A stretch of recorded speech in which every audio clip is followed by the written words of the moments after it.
नमस्कार, नजर में देखो न्यूज में आपका स्वागत है। मैं हूं आपके साथ जैनब। आइए देखिए आज की मुख्य खबरें। नमस्कार, एनवीडी न्यूज के साथ मैं हूं सिकंदर राणा। आइए शुरू करते हैं आज का प्रोग्राम फराह फैज के साथ, जो राष्ट्रवादी मुस्लिम महिला संघ की राष्ट्रीय अध्यक्ष हैं और सहारनपुर में आप मकाम रखती हैं। तो आज का जो प्रोग्राम है मन की भड़ास में मैं सबसे पहले तो मैडम आपका धन्यवाद करता हूं, आपने हमारे चैनल के लिए अपना कीमती वक्त निकाला। हाँ जी, धन्यवाद। मैडम, आप सबसे ज़्यादा चर्चाओं में रहती हैं, मुसलमानों के बारे में आपके जो बयानबाजी आती हैं तो आलिम और उलेमा उससे सबसे ज़्यादा नाराज़ रहते हैं। थोड़ा सा आप ये बताइए कि मुसलमान ही क्यों टारगेट पे रहता है? आपकी हमेशा प्रेस नोट और मीडिया हमारी सवाल कर रही है कि आप हमेशा से जो है सुर्खियाँ बटोरने का काम करती हैं। नहीं, एक्चुअली मेरे टारगेट पे मुसलमान नहीं रहते। मेरे टारगेट पे जो है वो जो कट्टरपंथी मौलाना है, जो फेक्ड मौलाना है, जिनको मैं अपनी लैंग्वेज में हाफ बेक्ड मौलाना कहती हूँ, जो इस्लाम को बिगाड़ने का काम कर रहे हैं, मेरे टारगेट पे वो रहते हैं। खास तौर से दारुल उलूम रहता है, जमीयत उलमा हिंद रहती है, all India Muslim personal law board रहता है, जो सिरे से गलत काम कर रहे हैं, शरीयत को बिगाड़ने का काम कर रहे हैं। तो ये मेरे टारगेट पे होते हैं। मुसलमान मेरे टारगेट पे नहीं होते, बल्कि मुसलमानों की जो है मैं फलाह बहबूद के लिए ये इस तरह से जो बयानबाजी है या जो कहती हूँ वो ये उनकी बेहतरी के लिए या उनके इम्प्रूवमेंट के लिए ये सब चीज़ें कहती हूँ। मैडम, आपका एक बयान है ट्रिपल तलाक को लेकर, आप हमेशा से विवादों में रहती हैं और इन दिनों जो लव जिहाद का मुद्दा छेड़ रखा है उस पर कानून भी बना है। कल भी आपने एक प्रेस वार्ता की है, तो थोड़ा सा बताएं लव जिहाद एक्चुअली इसका मायने क्या है? देखिए, अभी जैसे आपने ट्रिपल तलाक की बाकायदा मैंने लड़ाई लड़ी है। मैं पीआईएल का एक हिस्सा रही हूँ ऑनरेबल सुप्रीम कोर्ट में, और मैंने सारी चीज़ें बहुत डिटेल्ड में अपने WS में फाइल की थी। सबसे पहले मैंने ही ये इशू रेज किया था कि all India Muslim personal law board is not the superiority authority of the Muslim community, और मैंने ही सबसे पहले इस बात को खंडित किया था कि it is only an NGO।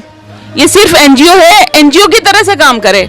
हमारे देश में जिस NGO का रजिस्ट्रेशन सोसाइटी रजिस्ट्रेशन एक्ट में हुआ है उसके कुछ नॉर्म्स होते हैं, ये उनको फॉलो करें, बिलावजी की दादागिरी ना करें। अब जहाँ तक लव जिहाद की बात है, लव जिहाद पे मैं आज कोई भी स्टेटमेंट जारी नहीं कर रही हूँ। लव जिहाद पे मैं पिछले 8-9 साल से काम कर रही हूँ, और 2014 में बाकायदा मैंने जंतर मंतर पर धरना प्रदर्शन का मैं उसमें हिस्सा रही, और मैंने ये सवाल उस वक्त की बीजेपी गवर्नमेंट से पूछा था, और जो हमारे ऑनरेबल उस वक्त गृह मंत्री थे राजनाथ सिंह, उनसे मैंने कहा कि लव जिहाद को रोकने के लिए कानून बनना चाहिए। तो उन्होंने एक रैली में ये कहा था कि लव जिहाद जैसी कोई चीज़ नहीं होती। अगर लव जिहाद जैसी कोई चीज़ नहीं थी तो आज क्यों स्टेट को इस पर ऑर्डिनेंस लाने की जरूरत पड़ गई? वो एक्ट फ्रेम नहीं कर रहे, प्रोसीजर में एक्ट फ्रेम नहीं कर रहे, ऑर्डिनेंस लाने की जरूरत महसूस कर रहे। तो ऐसा एकदम से क्या हो गया कि इस पे ऑर्डिनेंस लाने की जरूरत पड़ गई? तो लव जिहाद मेरे लिए नई चीज नहीं है, बहुत पुरानी चीज है। बहुत सारी लड़कियों को मैं कन्विंस हमारी जनता जानना चाहती है लव जिहाद है क्या? लव जिहाद है क्या? देखिए, जब एक लड़का अपनी आइडेंटिटी को छुपा करके दूसरे मजहब की लड़की को इम्प्रेस करता है, उसे प्रपोज करता है, प्रपोज करके उसको शादी करने के लिए, पर्टिकुलर एक ही धर्म या सभी के लिए ये बात है?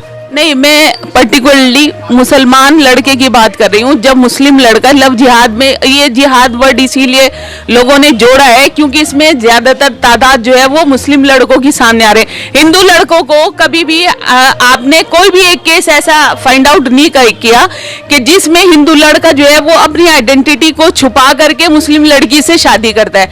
अगर किसी मुस्लिम लड़की ने हिंदू लड़के से शादी कर रखी है, जिसका मैं खुद एक एग्जाम्पल हूँ, तो मुझे पता है कि उस लड़की की क्या आइडेंटिटी है, उस लड़के का क्या रिलीजन है। लेकिन अगर कोई लड़का अपना रिलीजन को छुपा करके, अपनी आइडेंटिटी को छुपा करके दूसरे मजहब की लड़की को प्रपोज करता है, उसके शादी के लिए तैयार करता है, उसको घर से भगा ले जाता है, और घर से भगा लेके जाने के बाद जब वो लड़की घर से भाग जाती है, उसके लिए घर की वापसी के रास्ते बंद हुए होते हैं, तब वो वहां जाकर के उसे पता चलता है कि ये तो XYZ है, ये तो मुस्लिम लड़का है। अब उस लड़की के पास क्या ऑप्शन है? घर वो वापसी हो नहीं पा रही है, तो वो मजबूरी में क्या करेगी? आपने उसे इम्प्रेस कर दिया कि नहीं नहीं कोई बात नहीं, नाम ही तो चेंज करना है, निकाहनामा करवा बन जाएगा इससे। ये तो ठीक है आपकी बात, लेकिन ये जिहाद कहाँ? ये तो जबरदस्ती हुई। जिहाद, आप जिहाद के मायने जानती हैं? जिहाद क्या होता है, जिहाद के बारे में बताएं। बिल्कुल, जिहाद के मैं मायने भी जानती हूँ, जिहाद की तफसील भी जानती हूँ, जिहाद के टाइप्स भी जानती हूँ, लेकिन ये लव जिहाद, ये टर्मिनोलॉजी जो है वो मेरी दी हुई नहीं है। अगर ये टर्मिनोलॉजी मैंने दी हुई होती तो शायद ये क्वेश्चन आप मुझसे रेज करते, लेकिन क्योंकि समाज में ये वाला जो प्रोपेगेंडा है या ये वाला जो प्रोसेस है उसको एक पर्टिकुलर नाम दिया गया है लव जिहाद का, इसीलिए हम भी लव जिहाद ही कहेंगे, आप भी लव जिहाद हम कहेंगे। आपसे एक छोटा सा सवाल और करेंगे, हमारे भारत की जनता का सवाल है, क्योंकि सवाल लेकर हम आपके बीच में आए हैं। क्योंकि हम एक ऐसे देश में रहते हैं जहाँ हिंदू मुस्लिम मिली जुली संस्कृति की आबादी है, क्या एक दूसरे रिलेशनशिप होना कोई नेचुरल नॉर्मल बात नहीं है? नहीं, मेरा अभी पब्लिक एशिया में मेरी स्टोरी आई है, उसमें आप पढ़िए, मैंने उसमें ये कहा है कि लव मैरिज गलत नहीं है, लव मैरिज हो सकती है, इसके लिए हमारा कॉन्स्टिट्यूशन हमें इजाज़त भी देता है। हमारे पास बहुत सारे इस तरह के एक्ट हैं, हमारे यहाँ स्पेशल मैरिज एक्ट है जिसमें अलग अलग धर्मों के लड़की और लड़का जो है आपस में बॉन्ड में आ सकते हैं, वो शादी कर सकते हैं, एक साथ रह सकते हैं। लेकिन परेशानी कहाँ होती है, जब आपने आइडेंटिटी छुपा करके लड़की को बरगलाया और फिर आपकी आइडेंटिटी बाद में जब डिस्क्लोज हो रही तो आप उसे कह रहे कि नहीं नहीं कोई बात नहीं है, और फिर उसके बाद में ये है कि वो लड़की या तो इस्लाम मजहब कबूल करके और उस घर में रहेगी, सरवाइव करेगी। अब क्या मुस्लिम फैमिली उस हिंदू लड़की को अलाउ करेंगे कि वो अपने घर में पूजा पाठ कर सके? नहीं कर सकते। अगर नहीं कर सकते तो उस लड़के को किसने राइट दिया कि उस लड़की की जिंदगी को स्पॉइल करे? मेरा एम्फेसिस जो होता है वो फीमेल राइट्स के लिए होता है, उनकी लाइफ को सिक्योर करने के लिए होता है, इसीलिए मेरी आवाज उठती है। बिल्कुल। अच्छा, ये बताइए, जो मुस्लिम लड़की है दूसरे लड़कों में बिहा के चली गई, उनके बारे में आप क्या कहेंगे? वो भी तो लव जिहाद का एक हिस्सा है। वो लव मैरिज है। मैंने अभी आपको कहा है कि जब आइडेंटिटी डिस्क्लोज कर छुपा करके और ये काम किया जा रहा है तब उसको हम लव जिहाद की कैटेगरी में लाएंगे या फ्रॉड की कैटेगरी में लाएंगे। लेकिन अगर हमें आइडेंटिटी पता है और हम किसी दूसरे रिलीजन के लड़के के साथ में जा रहे हैं, शादी कर रहे हैं, तो वो लव मैरिज की श्रेणी में आता है। तो लव मैरिज और लव जिहाद इन दोनों को डिफरेंशिएट करना सीखे। लेकिन हमारे यहाँ ये सब चीजें नहीं हो रही। हमारे यहाँ तो क्या है, पॉलिटिक्स हो रही है। ये प्योरली मुद्दा जो है वो एक लड़की की लाइफ से जुड़ा हुआ मुद्दा है, उसकी डिग्निटी से जुड़ा हुआ मुद्दा है। लेकिन हमारे यहाँ क्या है कि सबसे ज्यादा जो पॉलिटिक्स होती है वो औरतों की अस्मिता से जुड़े हुए मुद्दों पर ही होती है। अच्छा, ये बताइए, मुसलमानों में तो पूरी किताब उतरी हुई है, सूरह निसा। मुसलमानों में जो कुरान में जो आयत उतरी सूरह निसा, वो तो पूरी औरतों के लिए उतरी है। उसमें 3 तलाक का भी मामला है, औरतों के हकूक का मामला है कि औरतों को किस तरह से हकूक रखने चाहिए, किस तरह से उसके हकूक रहने चाहिए। तो इसमें तो आलिमों ने बहुत सोच समझ कर भी कोई जाहिर सी बात है कदम उठाया होगा, तो दूसरे लोगों को इसमें बोलने की जरूरत क्या है? दूसरे लोगों को बोलने की जरूरत इसलिए पड़ रही है क्योंकि हमारे यहाँ के मुल्लाओं ने, जो कट्टरपंथी मौलाना हैं, उन्होंने जो अल्लाह की शरीयत है, जो कलाम पाक में ऑर्डिनेंस हैं, उनको तो एक साइड रख दिया और अपने बनाए हुए जो कानून है वो दुनिया को बता रहे हैं। आप ये बता दीजिए कि मुझे तलाक़ बिदअत का जिक्र कलाम पाक में कहाँ है? सूरह निसा का आप जिक्र कर रहे हैं, तो सूरह निसा प्योरली औरतों के लिए आई है। निसा का मतलब ही औरत होता है। औरतों के लिए अगर खुदा ने बाकायदा एक चैप्टर दिया है और उसमें उनको प्रॉपर्टी राइट से लेकर के हर चीज तक का जो है वो उसमें डिटेल डिस्क्रिप्शन है। मर्दों को मैं नहीं समझती कि अल्लाह पाक ने इस लायक भी समझा होगा कि उनके लिए कोई चैप्टर उतार दें। तो अगर औरत जो है वो खुदा के नजदीक इतनी इंपॉर्टेंट है, तो इन कट्टरपंथी मुल्लाओं को किसने राइट दे दिया कि वो उनकी इतनी दुर्गति करें, उनकी दुर्दशा के लिए रोज आए दिन वो जो फतवे जारी करें? औरत ये नहीं कर सकती, औरत के लिए ये हराम, औरत ये नहीं कर सकती, औरत के लिए ये हराम। तो आप इस तरह के उल्टे सीधे फतवे जो जारी करते हैं, कभी आपने मर्दों के लिए जारी किए फतवे कि आदमी को ऐसे करना चाहिए, अगर ऐसे नहीं करेंगे तो उनके लिए ये चीज हराम हो जाएगी? तो ये कभी फतवा मर्दों के लिए नहीं आता, हमेशा फतवे औरतों के लिए ही आते हैं। इन्हें संरक्षण कौन देता है, यानी टारगेट पे कौन है? पार्डन, किसको संरक्षण? लव जिहाद में जो मतलब संरक्षण आपने अभी कल एक बयान में कहा। तो मैंने कहा है संरक्षण देने के लिए मुझे कहने की जरूरत ही नहीं पड़ी। मैंने तो कल उसको अपोज किया है। अरशद मदनी तो खुद कहा है कि भाई जितने भी लव जिहाद के केसेस में उलझे हुए लड़के हैं उनकी मदद जो है वो जमीयतुल उलमा हिंद करेगी, फ्री ऑफ कॉस्ट उनके केसेस लड़ेगी। उससे पहले भी उनका एक स्टेटमेंट आया था मौलाना अरशद मदनी का कि जितने भी आतंकवाद में लिप्त लड़के पकड़े जा रहे हैं उनके फ्री ऑफ कॉस्ट जो केसेस हैं वो जमीयत लड़ेगी। जमीयत हमेशा आतंकवादियों की मदद करेगी, जमीयत लव जिहादियों की मदद करेगी। जमीयत ने कभी ये स्टेटमेंट दिया कि जो औरतें परेशान हैं, घर से निकाल दी गई हैं, जिनके छोटे छोटे बच्चे हैं, वो इधर उधर खराब जिंदगी गुजार रही हैं, उनके केस जमीयत लड़ेगी। कभी इस तरह के स्टेटमेंट देने की उनको रोजी नसीब नहीं हुई।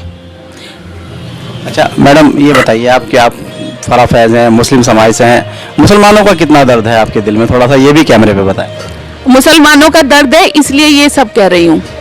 अगर मुसलमानों का दर्द नहीं होता तो इस देश में मैं फैमिली एक्ट की डिमांड को लेकर नहीं खड़ी होती। शाहबानों के टाइम में जिन कट्टरपंथी मुल्लाओं को मैं टारगेट करती हूँ या जिनको मैं बुरा भला आपकी लैंग्वेज में कहती हूँ, तो वो मैं इसीलिए कहती हूँ कि शाहबानों के टाइम में जब एक चांस गवर्नमेंट के पास में आया था, सुप्रीम कोर्ट की कॉन्स्टिट्यूशनल बेंच ने बाकायदा जजमेंट दिया था शाहबानों के केस में, तो उस वक्त इन मौलानाओं को जो मुस्लिम कम्युनिटी के हितैषी बनते हैं इन्हें ये कहना चाहिए था we need the complete family act for the Muslim community. लेकिन इन्होंने ऐसा नहीं कहा, इन्होंने तो उल्टे प्रेशराइज किया गवर्नमेंट को और प्रेशराइज करके वो मेंटेनेंस एक्ट जो लेकर के आए हैं ये, उस मेंटेनेंस एक्ट में आज तक एक भी सूट फाइल नहीं हुआ है कि पूरी की पूरी इंडिया में एक भी सूट किसी ने फाइल नहीं किया मेंटेनेंस के लिए। आज भी अगर किसी मुस्लिम लड़की को मेंटेनेंस चाहिए होता है तो वो 125 सीआरपीसी में जाती है, अपना सूट फाइल करती है और कोर्ट से जो है वो मेंटेनेंस की डिमांड करती है। अगर ये मुस्लिम हितैषी होते तो ये डिमांड रखते मुसलमानों के रोजगार की, मुसलमानों की एजुकेशन की, लेकिन ये हमेशा से विरोधी रहे। इन्होंने हमेशा मॉडर्न एजुकेशन को अपोज किया। इन्होंने ये कहा कि नहीं मदरसों में पढ़ो, स्कूल मत जाओ, मदरसों में पढ़ो। ये क्यों पढ़े मदरसों में? या तो इस्लामिक तालीम के लिए उन्होंने कहा कि मदरसों से इस्लामिक तालीम ले और स्कूल से आप दुनियावी एजुकेशन ले। इनके यहाँ जितने बच्चे पढ़ रहे हैं, जितनी तादाद है इनके यहाँ तालिब इल्म की, आप मुझे बता दिए उनकी जो एजुकेशन है, स्कूलिंग है, वो कितने कितने दर्जे पढ़े हुए हैं। वो मौलवी की डिग्री हो सकती है उनके पास काजी की डिग्री हो सकती है, उनके पास आलिम की डिग्री हो सकती है, उनके पास मुफ्ती की डिग्री हो सकती है, लेकिन उनके पास में डॉक्टरेट की डिग्री नहीं मिलेगी आपको, इंजीनियर वो नहीं मिलेंगे, इस तरह की कोई डिग्री नहीं मिलेगी। और इससे भी ज्यादा इन लोगों ने जो दारुल उलूम की मैं स्पेशली बात कर रही हूँ, दारुल उलूम देवबंद की, दारुल उलूम देवबंद ने अपने यहाँ शॉर्ट टर्म कोर्सेज चला रखे हैं लेकिन कागजों में। यहाँ मैं छोटा सा ब्रेक लूंगा, ब्रेक के फौरन बाद आपके बीच में हाजिर होता हूँ और ब्रेक के बाद मैं आपके बीच में फिर से हाजिर हूँ। हमारे बीच में बैठी हैं फरा फैज जी और इनसे हम बात कर रहे थे मन की भड़ास में। मैडम, आप सबसे पहले एक और सवाल ले लेते हैं, जनता का सवाल है। ये भी इल्ज़ाम आ रहा है कि हो सकता है कि आपका इस्तेमाल किया जा रहा हो, विशेष टारगेट बनाकर आप एक जातीय धर्म को जो बयानबाजी में रहती हैं, हो सकता है इसे किसी को इससे लाभ पहुंचने का काम हो रहा हो। नहीं, आप मुझे जो है गोलमोल करके सवाल ना पूछे, डायरेक्ट सवाल पूछ सकते हैं। और आपकी जानकारी के लिए बता दूं कि ना तो मेरा कोई इस्तेमाल हो रहा है, ना मेरा इस्तेमाल कोई कर सकता है, क्योंकि मैं खुद फुल्ली मैच्योर्ड लेडी हूँ, लॉ पास आउट हूँ, प्रैक्टिस में हूँ और मुझे इतनी समझ है कि क्या चीज़ें गलत हैं और क्या चीज़ें सही हैं। अगर मैं दूसरों को टारगेट कर रही हूँ कि ये गलत कर रहे हैं, तो वो मैं तभी कर रही हूँ जब मैंने उस पर पूरा स्टडी किया है। बिना स्टडी के, बिना जानकारी के, किसी के कहने पे मैं ये काम बिल्कुल नहीं कर सकती और ना मैं करूँगी।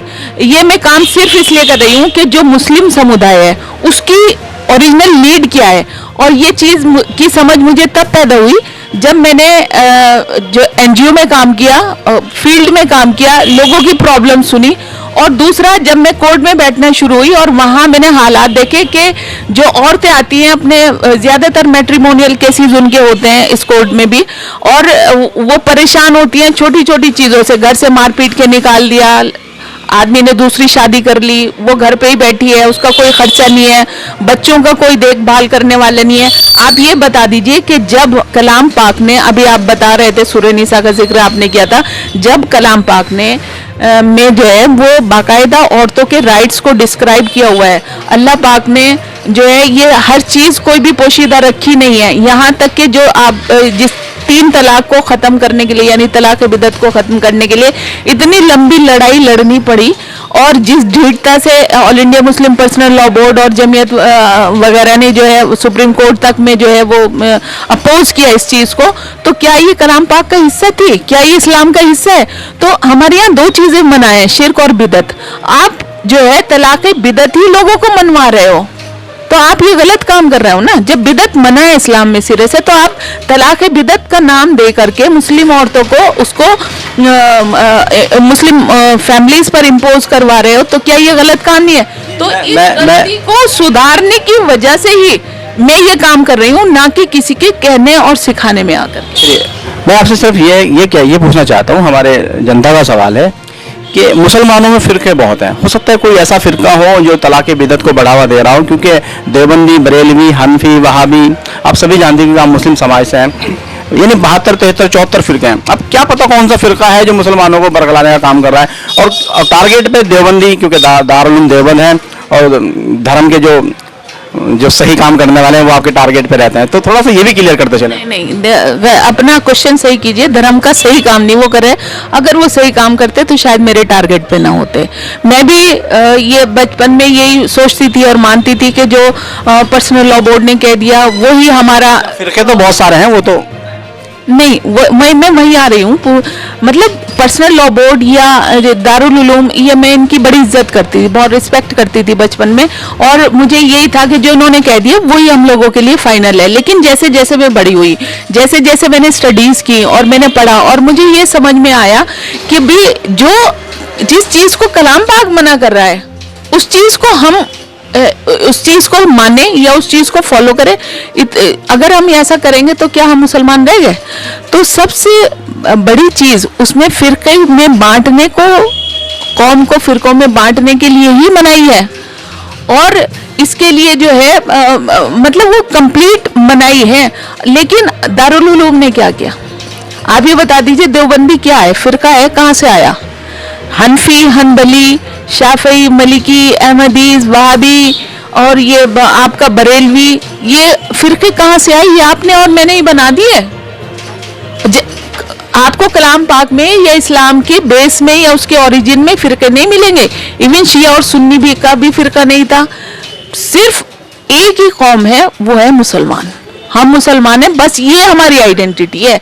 हम देवबंदी हैं और हमारे रूल्स ये होंगे। हम मलिकी हैं, हमारे रूल्स ये होंगे। हम हनफी हैं, हमारे रूल्स ये होंगे। आप ये बता दीजिए, तो इसका मतलब ये है कि कलाम पाक भी आपने बांट दिया। भाई इस्लाम ने तो सिर्फ आपको एक ही बुक दिया ना, कलाम पाक, आप उसी को तो फॉलो करेंगे। और अगर कोई चीज आपको कलाम पाक में नहीं मिलती तो आपको उसको हदीस में फॉलो सर्च करेंगे और फिर उसको फॉलो करेंगे।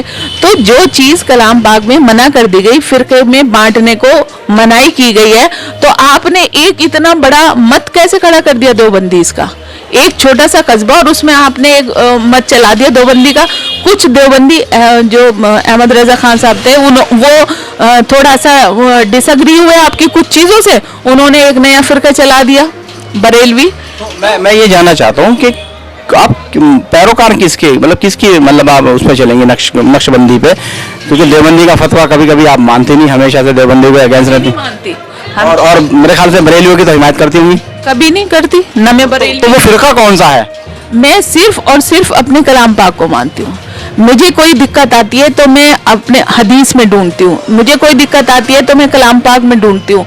मैं इन मौलवियों को, जिन मौलवियों को खुद ही नहीं पता, मेरे पास दारुल उलूम के तमाम फतवे हैं ऐसे जो बिल्कुल बेहुदा फतवे हैं, और अगर आज उनसे पूछ लिया जाए तो वो ये कहेंगे फलाने ये हो गया था, ये पूछा नहीं था, ये घिंचा नहीं था, ये सवाल ऐसे आया था, वो सवाल वैसे आया था। तो सवाल पे डिपेंड करता है, जैसा सवाल वैसा फतवा। अपनी तरफ से कोई आलिम फतवा क्यों देगा? तो आप अपनी तरफ से सही जवाब दीजिए ना। गलत आप अगर कोई सवाल कंफ्यूजिंग है तो आप उस सवाल को सही कराइए पहले, फिर उसका सही जवाब दीजिए। आपने कंफ्यूजिंग क्वेश्चन पे आपने रिप्लाई दे दिया। अभी लेटेस्ट फतवा है मेरे पास में दारुल उलूम का, सुप्रीम कोर्ट का जजमेंट आ गया, 3 तलाक के खिलाफ कानून बन गया। उसके बावजूद दारुल उलूम देवबंद ये कहता है कि अगर कोई आदमी तलाक तलाक तलाक कह देता है तो इस तरह से तलाक हो जाती है। आज भी आप तलाक बिदत को मनवाने पे तुले हो, क्यों भाई?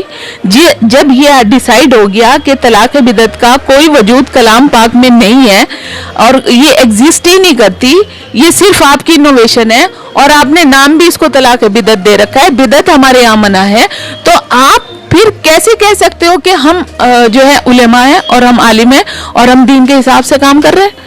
आप दीन से उल्टा काम कर रहे हैं। तो आपको सबसे पहले अपने जो ये मुफ्ती, नायब मुफ्ती, ये जो फतवा देने वाले लोग हैं, तो कम से कम इनको आप सही चीजें पढ़ाइए ना।